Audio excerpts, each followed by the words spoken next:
দাবি আদায়ে সর্বদলীয় জনমত গঠনের লক্ষ্যে শেখ হাসিনা সরকারের বিরুদ্ধে যুগপৎ আন্দোলনে যুক্ত দলগুলোর পাশাপাশি ডান বাম ইসলামী ছাড়াও ছোট বড় নতুন পুরনো সব দলের সঙ্গে বৈঠক করেছে দলটি।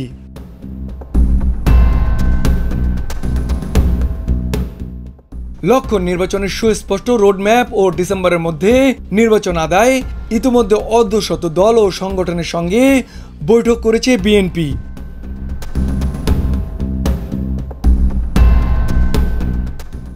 দাবি আদায়ে এখন এই আন্দোলনের পথে না গিয়ে সংলাপ ও রাজনীতির ঐক্যের মাধ্যমে নির্বাচন কেন্দ্রিক সমাধান খুঁজছেন দলটি।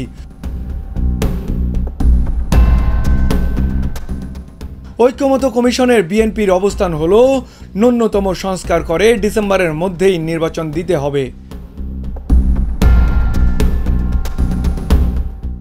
বিএনপির স্থায়ী কমিটির সদস্য নজরুল ইসলাম খান বলেন, ফ্যাসিবাদ বিরোধী আন্দোলনে যারা রাজপথে ছিলেন, আমরা সবার সঙ্গে কি করা যায় তা নিয়ে আলোচনা করছি।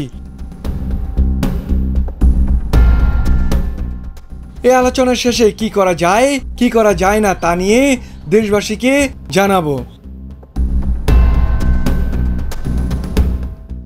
মোয়াজ্জেম হোসেন, চলমান বিশ্ব।